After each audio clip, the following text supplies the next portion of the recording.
et messieurs, très heureuse de vous retrouver dans cette édition dont voici le sommaire. La voix de la diaspora s'élève à Abidjan. Les Guinéens de Côte d'Ivoire réaffirment leur attachement à la nation face au président général Mamadi Doumbouya. Hommage et engagement se croisent. Une rencontre forte en symbole et en expérience pour l'avenir. Drépanocytose, une maladie silencieuse mais bien présente en Guinée. Elle touche des milliers de familles chaque année. Le combat continue et le gouvernement affiche son engagement en participant activement à la journée mondiale. À Djeké, le terrain parle au nom du développement. Le ministre Félix Laman en immersion dans une unité industrielle de référence, sensibilisation, échange et mobilisation autour du recensement national. C'est tout pour les titres. Merci à vous de nous suivre sur la RTG. Dans le cadre de sa visite officielle à Abidjan, le président de la République, son Excellence, le général Mamadi Doumbouya, a accordé une audience à la communauté guinéenne résidant en Côte d'Ivoire. Par la voix de leur porte-parole, les compatriotes établis sur le sol ivoirien ont salué la vision du chef de l'État, notamment à travers les réformes engagées en Guinée et les efforts en faveur d'un développement équilibré, durable et d'une gouvernance axée sur la stabilité. Une rencontre empreinte de reconnaissance, de dialogue et d'un attachement profond à la mère patrie. Compte rendu, Omar Bari. Au terme d'une visite officielle de 48 heures en République de Côte d'Ivoire, le chef de l'État, son Excellence le général Mamadi Doumbouya, a rencontré ce mercredi 18 juin 2025 la communauté guinéenne résidant dans ce pays frère. Ce moment d'échange empreint de convivialité et de patriotisme s'est inscrit dans une démarche constante du président de la République. Rester à l'écoute de ses compatriotes, où qu'ils se trouvent, et leur témoigner sa proximité.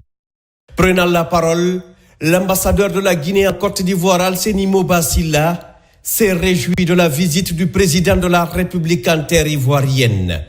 Il a également mis à profit cette rencontre pour se féliciter de l'excellence des relations entre la Guinée et la Côte d'Ivoire, deux pays liés par l'histoire, la géographie et des liens humains très profonds. La communauté guinéenne de Côte d'Ivoire retient que c'est grâce à vous que le concitoyen n'est plus obligé d'aller jusqu'à Conakry pour se doter d'un passeport. C'est vous qui avez dit que quand un citoyen de la diaspora est atteint, c'est les 13 millions de Guinéens qui sont atteints. Vous avez mis la diaspora très haut. Encore une fois, merci, Monsieur le Président. Cette rencontre a été ponctuée par la remise symbolique d'un cadeau traditionnel à son Excellence, le général Mamadi Doumbouya. La communauté guinéenne vivant en Côte d'Ivoire a chaleureusement remercié le président de la République pour cette audience qui témoigne de son attachement à la diaspora, véritable force vive du développement national. À travers leurs représentants, les ressortissants guinéens ont exprimé leur reconnaissance pour les nombreuses réformes engagées en Guinée, ainsi que pour les efforts du chef de l'État en faveur du progrès socio-économique durable et responsable, ainsi que de la stabilité politique. Mamadou Djoulde Diallo, secrétaire général du Conseil des Guinéens de Côte d'Ivoire, a notamment salué la relance du méga-projet Simandou et la mise en œuvre du programme Simandou 2040. En réaffirmant leur soutien indéfectible aux idéaux du CNRD, ils ont exprimé leur volonté de contribuer activement à la dynamique enclenchée par le gouvernement sous le magistère de son Excellence, le général Mamadi Doumbouya. C'est avec joie et allégresse que notre peuple établi dans ce pays vous accueille et vous exprime toute sa reconnaissance pour tout ce qui est fait et est en train d'être fait sous votre leadership pour redonner aux Guinéens leur dignité. Les citoyens établis à l'étranger suivent avec admiration, mais aussi avec fierté, tous les changements positifs intervenus depuis le 5 septembre 2021.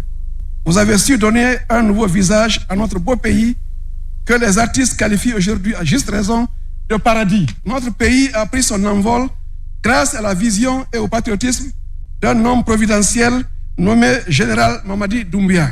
Excellence, Monsieur le Président de la République, votre volonté de donner à la diaspora toute sa place au sein de la Guinée nouvelle n'est plus à démontrer. Car à chaque fois qu'un Guinéen est en difficulté, quelque part à travers le monde, des mesures sont aussitôt prises sous votre propre conduite pour qu'il puisse être rapatrié dignement.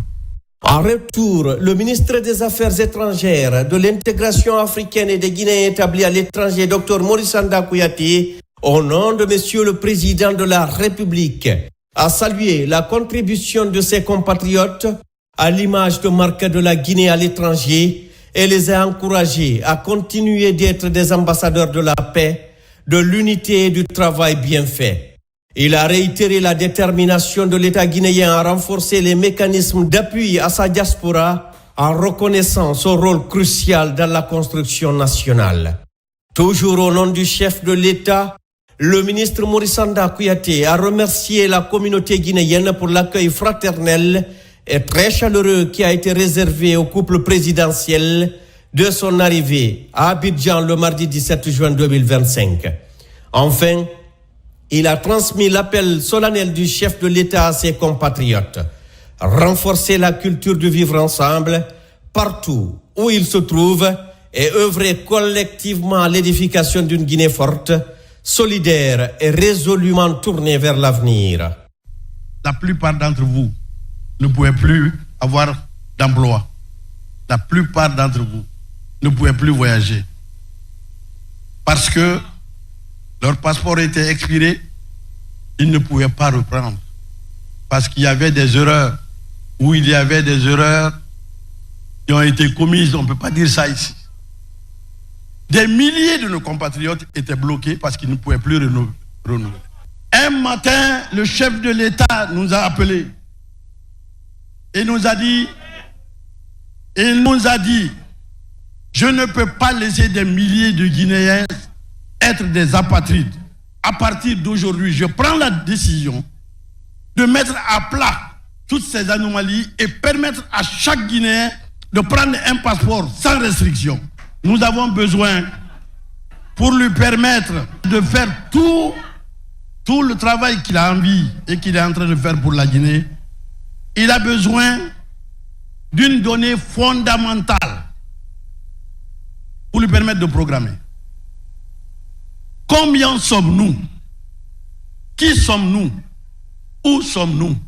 C'est pourquoi, en dehors des considérations politiques, il a dit, je veux qu'il y ait un recensement clair, net, inclusif. Et c'est ce que nous sommes en train de faire aujourd'hui sur ces instructions. Venez vous faire recenser. Je vous prie d'accepter les félicitations, l'admiration et les bénédictions du chef de l'État pour la nation entière et particulièrement pour la diaspora guinéenne. Cette rencontre hautement symbolique vient clore une visite officielle marquée par la consolidation des liens bilatéraux entre la Guinée et la Côte d'Ivoire, mais aussi par une volonté renouvelée de faire de la diaspora guinéenne un acteur central de la transformation. Le président de la République, le général Mamadi Doumbouya, est rentré à Conakry, accompagné de la première dame, Madame Lauriane Doumbouya. Le chef de l'État a été accueilli avec ferveur par les autorités civiles et militaires mobilisées pour l'occasion du tarmac de l'aéroport international Ahmed Sékou Touré jusqu'au palais Roi Mohamed V. C'est une foule nombreuse et enthousiaste qui a salué son retour dans une ambiance de liesse et de ferveur populaire. Le reportage est signé adjudant-chef Aboubakar Kamano, correspondant de la presse militaire. Au terme d'une visite officielle de 48 heures à Abidjan, en République de Côte d'Ivoire, où il a été chaleureusement accueilli par les autorités ivoiriennes, ainsi que par la communauté guinéenne résidant sur le sol ivoirien, le président de la République, son Excellence le général Mamadi Doumbouya, a regagné Conakry ce mercredi 18 juin 2025. Le chef de l'État a été accueilli au bas de la passerelle par les hautes autorités du pays. Le président de la République s'est ensuite dirigé vers le perron pour l'hymne national et les honneurs dus à son rang.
Par la suite, son Excellence le général Mamadi Doumbouya a passé en revue les troupes militaires et paramilitaires, ainsi que la haie d'honneur.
Après les traditionnelles poignées de main chaleureuses avec les personnalités gouvernementales et institutionnelles présentes, le président de la République a marqué une pause au salon présidentiel de l'aéroport Ahmed Sékou Touré avant de regagner le palais Mohamed V.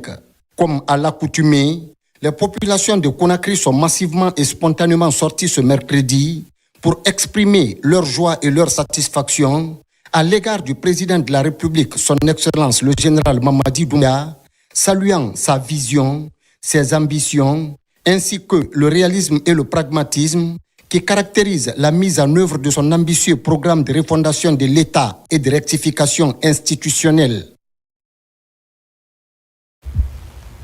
La question de la santé mentale et de l'abus de substances psychoactives préoccupe les parlementaires de la CEDEAO réunis à Conakry. Ils échangent sur les enjeux liés à cette problématique de santé publique qui gagne du terrain dans la sous-région. Les panels sont animés, des recommandations formulées dans le but de réduire le nombre croissant de victimes. La cérémonie d'ouverture a été présidée par le président du Conseil national de la transition, Abdoulaye Diallo. L'abus de substances psychoactives et la santé mentale représentent un défi majeur pour la santé publique dans de nombreux pays, y compris ceux de la CEDEAO. Les jeunes en particulier subissent les conséquences de cette pratique tant sur le plan physique que mental. L'abus de ces substances n'est pas seulement une question de santé publique. C'est également un défi multidimensionnel qui affecte nos familles, notre système éducatif, notre sécurité, notre économie et surtout notre avenir. Nos objectifs sont triples. Créer un cadre de dialogue structuré et inclusif. Partager les bonnes pratiques, les réussites et les défis en matière de prévention surtout. Après 2 jours de visite dans des centres psychiatriques et des échanges avec des acteurs, l'heure est à la capitalisation des acquis. Avec ces différents acteurs de la chaîne de lutte contre la drogue, les échanges tournent autour de l'identification des stratégies de lutte. Face à cette réalité, il est impératif d'unir nos forces, de favoriser une approche multisectorielle et de bâtir une réponse concertée et durable. Cette sensibilisation sur l'abus de substances psychoactives et la santé mentale, initiée par les parlementaires de la communauté, est une aubaine pour les jeunes considérés comme l'épicentre de ce phénomène. Aujourd'hui, notre société, la société guinéenne, parce que c'est ici on se retrouve aujourd'hui, il s'agit des acteurs nationaux qui doivent être sensibilisés et conscientisés pour que chacun puisse s'engager individuellement et collectivement dans une dynamique concertée pour éliminer ce fléau dans notre société. Il y a combien de centres de prise en charge de la toxicomanie dans notre pays, sur l'étendue du territoire national? À Conakry, il y en a combien? En dehors du centre de l'hôpital Donka et les autres centres qui existent sur le territoire national. Les plus structurés, les promoteurs sont soit les ONG ou le privé. C'est pourquoi cette rencontre est extrêmement importante, parce que l'avenir de la jeunesse nous préoccupe. À l'issue de cette rencontre de Conakry, des recommandations ont été formulées dans l'objectif de traiter ce problème de santé mentale qui affecte dangereusement la société, surtout la couche juvénile, dans l'espace CEDEAO. À la même page, la Guinée a commémoré aujourd'hui la journée mondiale de lutte contre la drépanocytose, une maladie héréditaire qui touche un grand nombre de familles à travers le pays. Le centre médical SOS Drépano enregistre chaque année près de 2000 nouveaux cas, un chiffre alarmant qui illustre l'ampleur du défi sanitaire. La cérémonie de cette année a été marquée par la présence de plusieurs membres du gouvernement venus apporter leur soutien à la lutte contre cette maladie silencieuse. Adjatou Barry nous fait le point. Une matinée très mouvementée au centre médical SOS Drépano. Une affluence des populations pour bénéficier du dépistage gratuit de la drépanocytose. Les échantillons prélevés sont directement conduits vers ce laboratoire pour des fins d'analyse. Ce sont des gens qui viennent pour se faire dépister. Donc on aura affaire avec beaucoup de AA, mais aussi beaucoup de AS, puisque dans nos familles en Guinée ici, il y en a plusieurs qui sont porteurs sains, mais qui ne se connaissent pas. Et du coup, quand ils font des mariages de consanguinité, c'est-à-dire lorsqu'il y a des mariages entre cousins et cousines, ces AS mettent au monde des enfants malades qu'on appelle SS. C'est du dépistage de porteurs sains qu'on peut éviter l'union de deux porteurs sains. Et si on arrive à éviter l'union de deux porteurs sains, il n'y aura jamais de drépanocytaires malades dans la famille. Donc c'est pourquoi nous avons pris pour engagement et pour objectif l'union zéro, risque zéro drépanocytaire. Non loin, dans la salle de soins, les drépanocytaires se battent contre les douleurs de la maladie.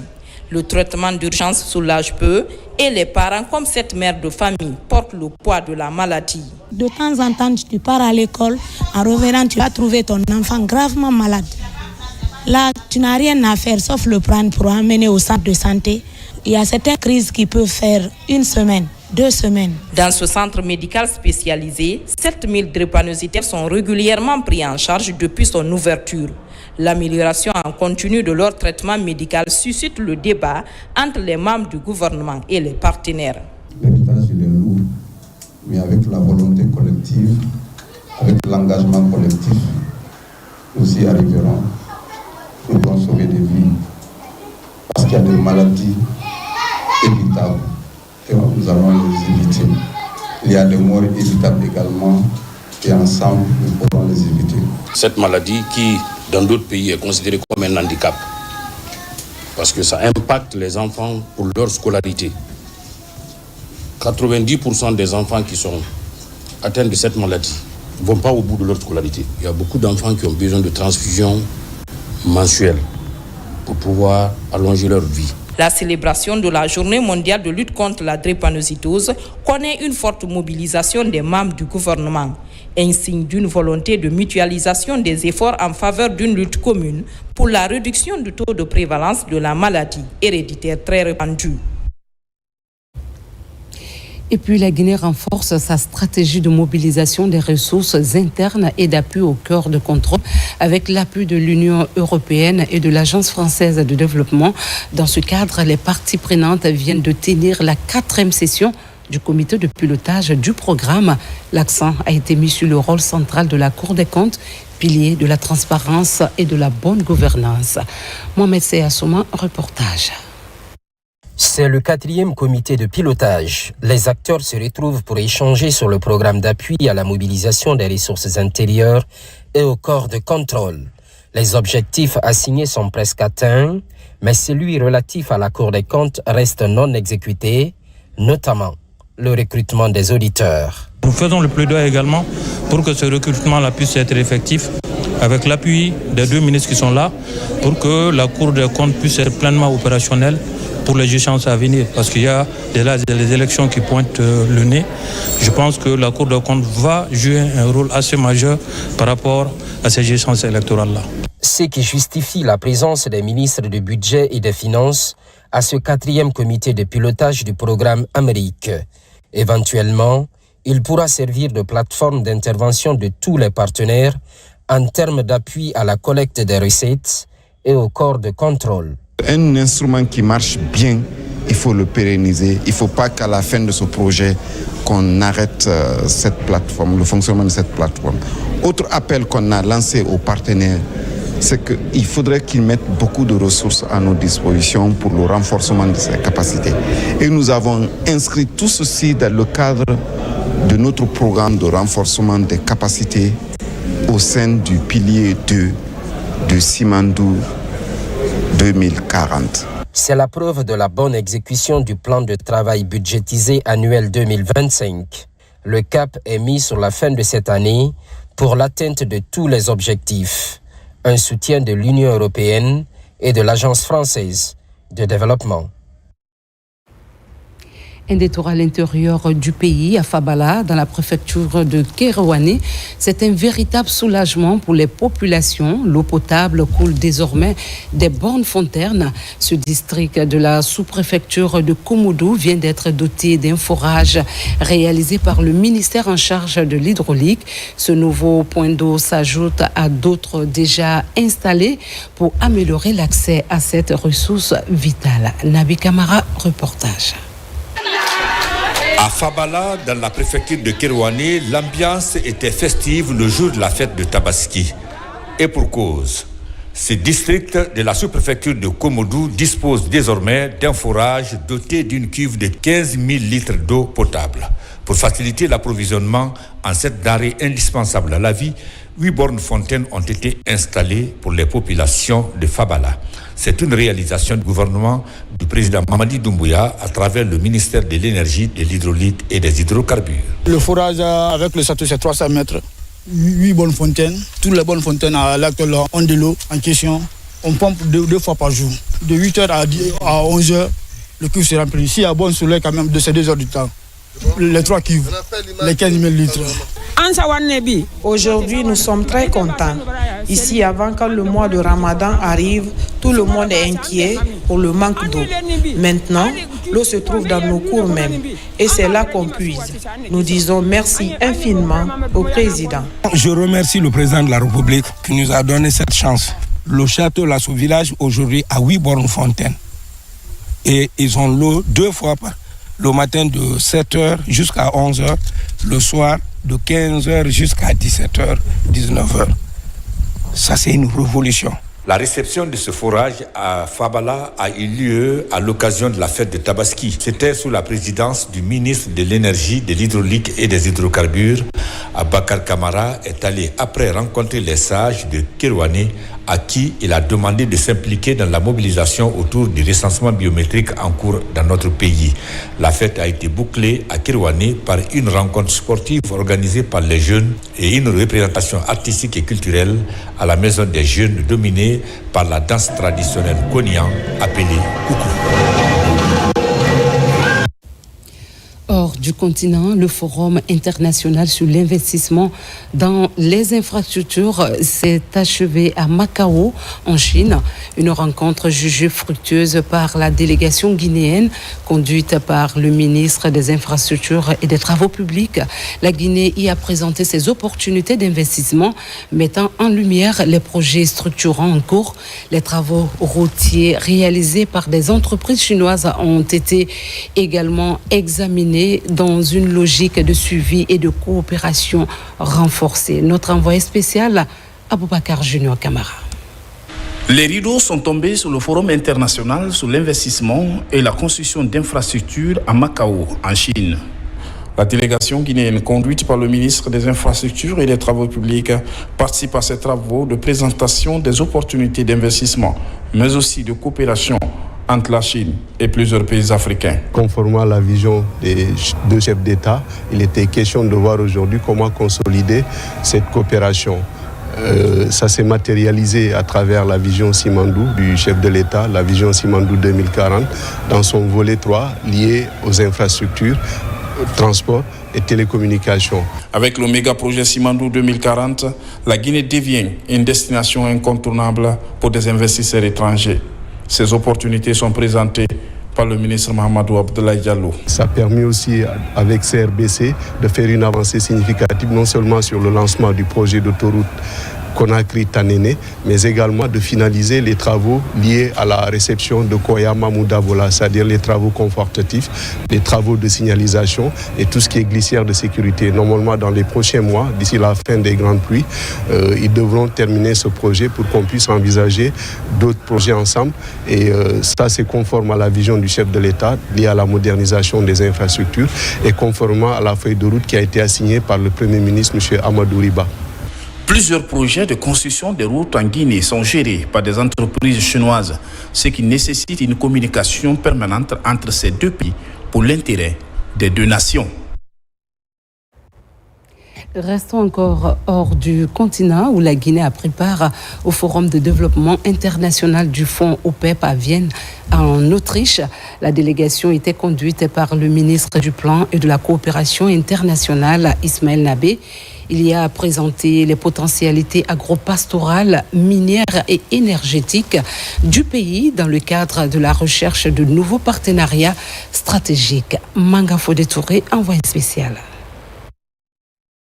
Le Forum de développement international du Fonds de l'OPEP 2025 ouvre ses portes à Vienne, en Autriche. La coordination des fonds arabes, les pays sahéliens et la CEDEAO sont au rendez-vous. La Guinée est le pays invité d'honneur. Les échanges sur les défis et solutions sur l'alimentation et le climat sont au centre de la rencontre.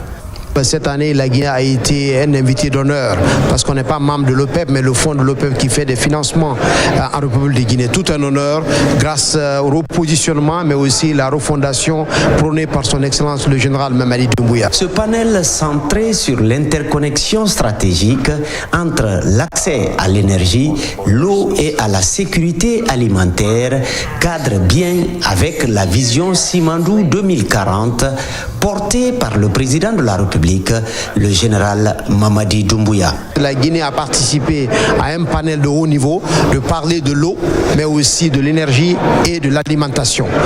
Tout un symbole parce que ça concerne des barrages de Koukountamba, mais aussi des barrages, le massif de Fouta Jalon. Nous avons parlé aussi le programme de développement socio-économique durable responsable Simandou 2040, qui est un programme qui rentre en droite ligne d'ailleurs du thème de cette année par le fonds OPEC en Autriche. En marge du forum, la délégation guinéenne a successivement eu des rencontres bilatérales avec le nouveau président de la Banque arabe pour le développement économique en Afrique, BADEA, le président de la Banque africaine de développement, BAD, et l'Organisation des Nations unies pour le développement industriel, ONUDI.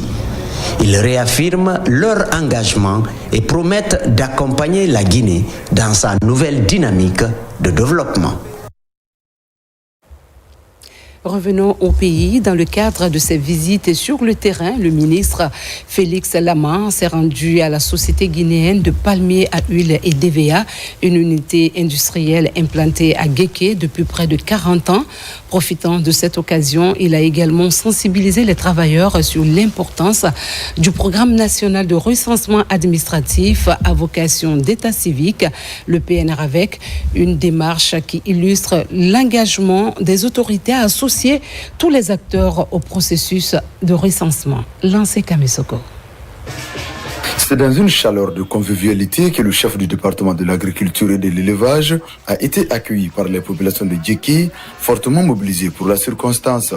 Prendre connaissance de l'état actuel des installations et du fonctionnement de la SOGIPA, échanger avec les cadres et les travailleurs sur les projets de la relance proposés par le conseil d'administration afin d'identifier les défis et les opportunités pour renforcer la performance économique de l'entreprise.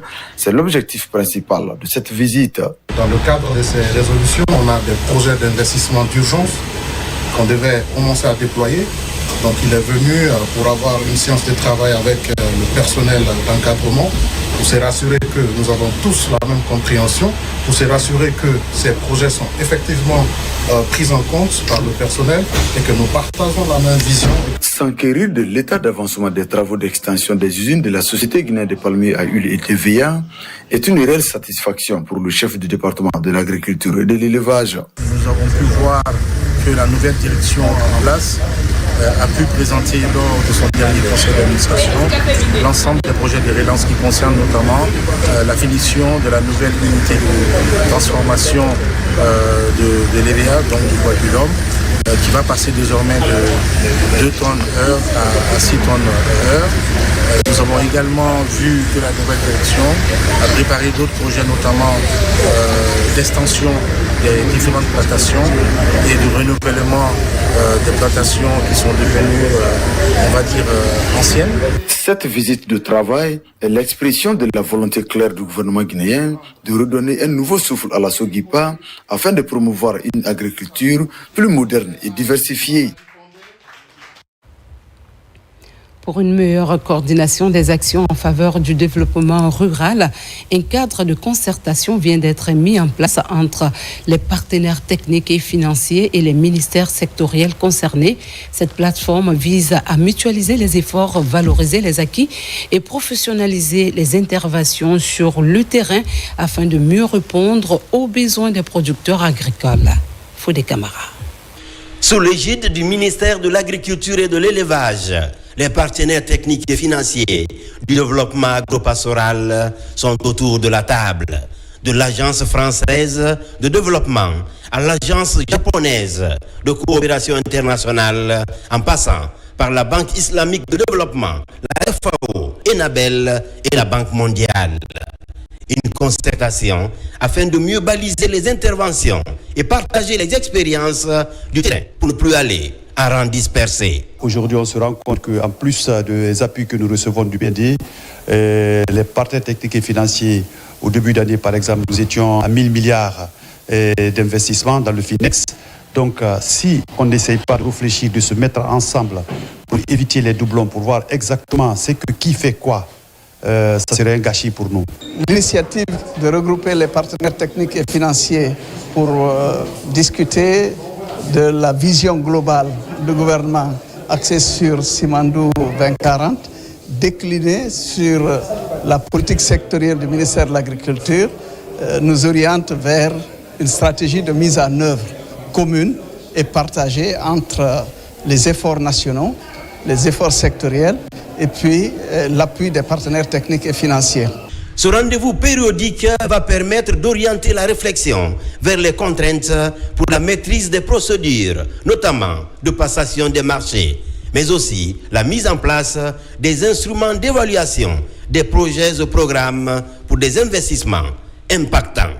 C'est une réunion qui va permettre à l'ensemble des acteurs qui financent l'agriculture en Guinée ou les projets agricoles en Guinée de pouvoir partager des informations et de pouvoir être au plus proche possible à la fois des bénéficiaires finaux, donc les paysans, les agriculteurs, les entreprises qui sont dans le secteur de l'agriculture d'une manière globale et de l'élevage bien entendu, et surtout d'être aussi force de proposition auprès du ministère de l'Agriculture et de l'Élevage à mieux formuler les politiques sectorielles sur ces sujets-là. Pour plus de complémentarité, ce cadre de concertation se formalise.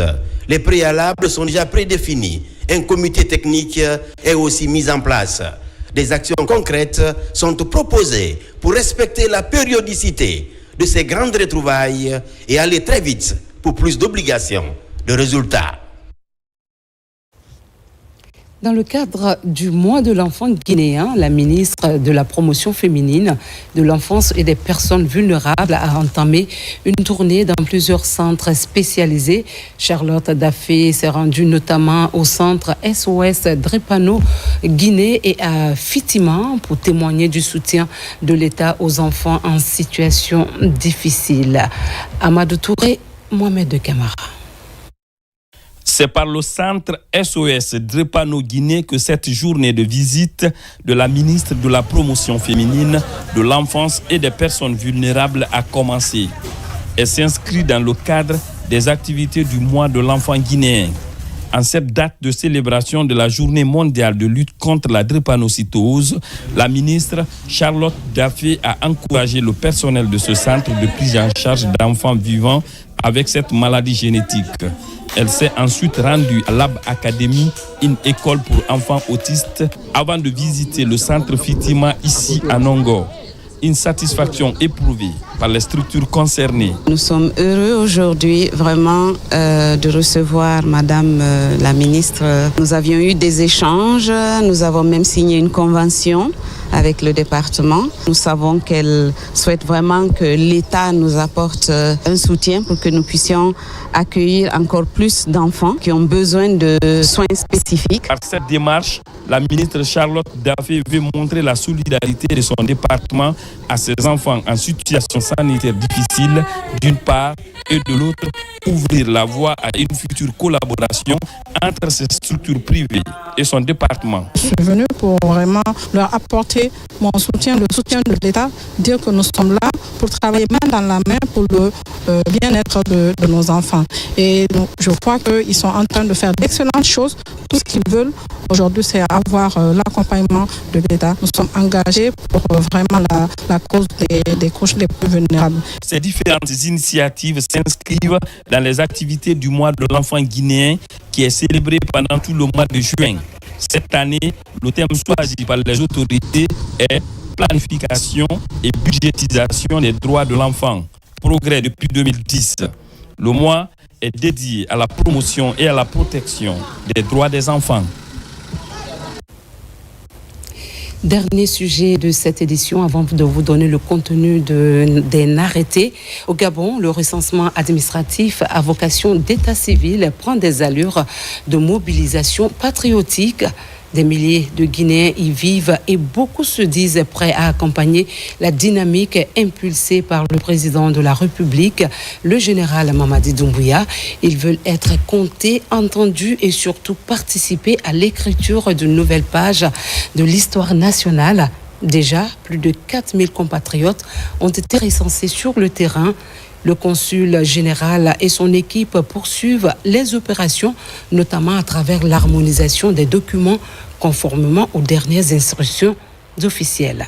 Alga Semouba. 5 kits sont déployés en terre africaine du Gabon, à Libreville, Port-Gentil et Franceville. Celui de Libreville a reçu les premiers compatriotes venus se faire recenser dès l'arrivée de la mission de supervision et après formation des membres de la commission administrative de recensement. Le consul général et son équipe ont commencé par mobiliser les Guinéens pour des séances de sensibilisation. Depuis notre arrivée, il y a eu une réunion de cadrage avec monsieur le consul et le bureau des Guinéens résidents au Gabon. Au cours de cette réunion, on a dégagé les objectifs de notre venue au Gabon, identifier les sites où le recensement doit se faire. Après l'enrôlement, on va vous donner un ticket. Sur ce ticket, il y a un code IR crypté. En fait, c'est à travers ça qu'on peut récupérer les cartes électeurs.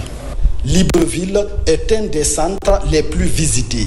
Depuis le lancement de l'opération, beaucoup de compatriotes se sont manifestés. Le recensement a commencé par le consul général, puis ses collaborateurs. Je voudrais lancer aujourd'hui officiellement l'opération du recensement biométrique des Guinéens vivant sur le sol gabonais. C'est une étape décisive dans la refondation amorcée depuis le 5 septembre 2021. Je voudrais aussi appeler au sens de responsabilité, de patriotisme et d'unité des Guinéens vivant sur le sol gabonais. Sur 15 000 compatriotes vivant au Gabon, plus de 4 000 sont déjà enrôlés. Ils ont suivi avec fierté la transmission du flambeau de l'espoir au président Mamadi Doumbouya. Une image qui leur rappelle l'engagement citoyen à participer aux différentes échéances électorales et à figurer dans le registre national des personnes physiques. Comme annoncé, nous vous donnons lecture de cet arrêté du ministère du Commerce, de l'Industrie et des petites et moyennes entreprises. Arrêté à 2025-567 MCI et PME, CAB, SGG portant abrogation de certificats d'investissement. La ministre, vu la charte de la transition, arrête. Article 1er, les certificats d'investissement des 6 entreprises dont les noms suivent sont abrogés pour non-respect de leurs obligations et engagements en lien avec la réglementation en vigueur. 1. Nom de la société, Joliba. Titre du projet, projet d'implantation et d'exploitation d'un complexe industriel de production de boissons énergétiques et de fruits. Site Mangata Koya. Numéro de l'arrêté A 2018 4194 MIP MEPSPC AB du 15 mai 2018. 2. Société Marjan projet d'implantation et d'exploitation d'une unité industrielle de production de détergents en poudre et en liquide. Site Kocheri Koya. Numéro de l'arrêté A 2022-1597 MCI PME SGG du 18 7e mois 2022. 3. Société Marjan. Projet de réalisation et d'exploitation d'une unité industrielle de production et de conditionnement de produits laitiers, de pâtes alimentaires et de purées pour l'alimentation des enfants. Site Kocheri Koya. Numéro de l'arrêté A 2022-1596 MCI PME SGG du 18 7e mois 2022. 4. Savonnerie Alpha. Titre du projet. Projet d'implantation et d'exploitation d'une savonnerie industrielle moderne. Site Masaya du Breka. Numéro de l'arrêté A 2022-1595 MCI PME SGG du 18 7e mois 2022. 5. Gomba Agro-Industrie. Projet, titre de projet. Projet de réalisation et d'exploitation d'un complexe industriel de production de chips, de fruits, de jus, d'eau minérale, d'aliments de volaille et de bovins. Site Kiria Koya. Numéro de l'arrêté A 2022-1594 MCI PME SGG du 18 7e mois 2022. Savané Industrie Internationale. Nom de la société Savané Industrie Internationale. Titre du projet, projet d'implantation et d'exploitation d'une unité industrielle de fabrication de câbles. Site Massoya du Breka. Numéro de l'arrêté A 2023-3451 MCI PME CAB SGG du 28 7e mois 2023. Article 2. Ces dites entreprises ne pourront plus bénéficier d'avantages fiscaux et douaniers liés au Code des investissements. Article 3. L'Agence de promotion et d'investissement privé APIP, l'Inspection générale du ministère du Commerce, de l'Industrie et des PME et la Direction nationale de l'industrie sont chargées, chacune en ce qui la concerne, de l'application stricte du présent arrêté. Article 4. Le présent arrêté qui abroge toute disposition antérieure et contraire prend effet à compter de la date de sa signature et sera enregistré et publié au journal officiel de la République, Conakry, le 19 juin 2025, signé Dr Diaka Sidibé. Merci de nous avoir suivis. C'est ainsi que se termine cette édition du journal. Restez informés et à l'écoute pour d'autres mises à jour sur l'actualité. Hommage à la Guinée, notre paradis, terre de richesse et d'innovation. À demain, si Dieu le veut bien.